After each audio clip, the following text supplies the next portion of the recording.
rechecked it. See, so the same thing. Let me tell you, the good news is that the same procedures to test the statistical significance of t-test are going to be followed when testing the statistical significance of the correlation analysis. So they are the same steps. Okay, the one or the last sample t-test, or the last t-test, is the one sample t-test.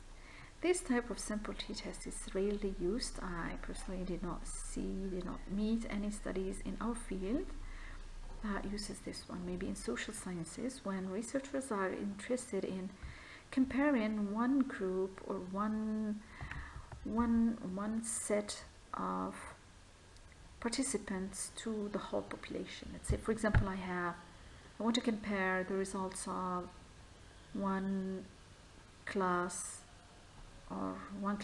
to the whole classes, or I want to compare the performance of one secondary school to all the Algerian secondary schools performances, or let me try to compare Master 1 students' results, for example, in statistics, compared to all the students of Master 1 results. You see?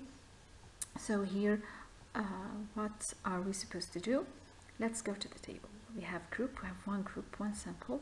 Let's say I have 6 master students. Of course, I'm using small numbers because in t-test, the sample must be 30 or more. So the least number of participants is 30. So here I'm just using small numbers to help you understand the activities and the ideas. That's all. So in this case, we have 6 students, master students. Their X bar, or the mean of their performance, is 10, and the standard deviation is 2.6. Meanwhile, the population's mean is mu equals 8. By the way, in this type of sampling, the population mean is provided. It's not up to you to calculate it, it's there. Let's take, for example, what is the mean of success of baccalaureate student in the scientific students in the Algerian secondary schools.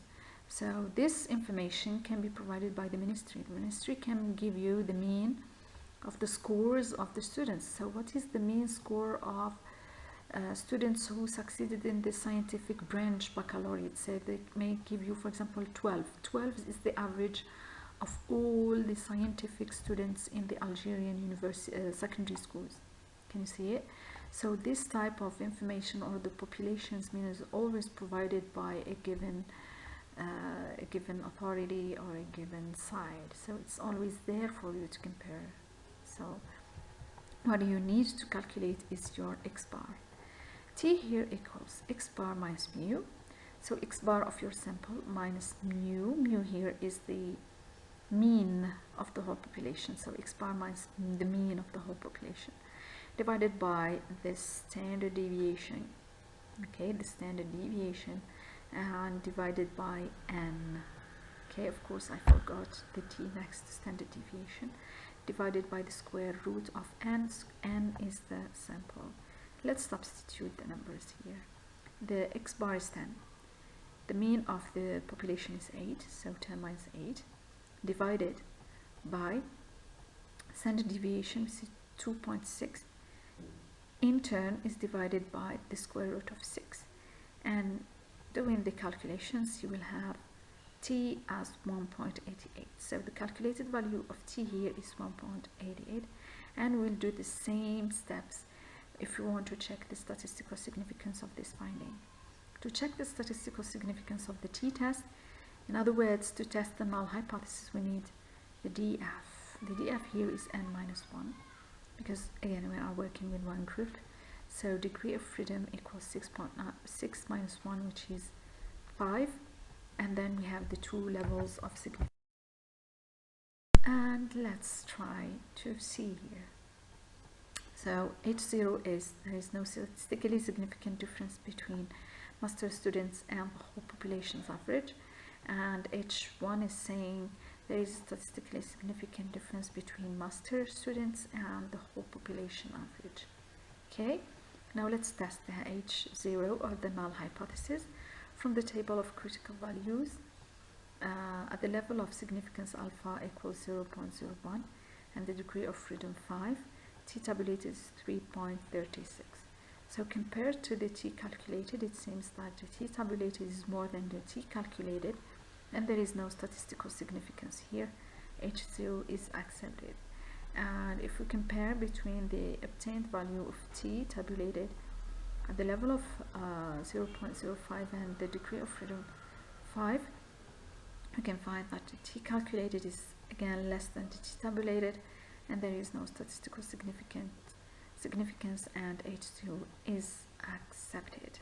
I think this is quite clear now. Well, last but not least, let me show you the tables generated by SPSS. As you can see here, it's the SPSS output. And like the activities where I was explaining, these are ready-made tables by SPSS.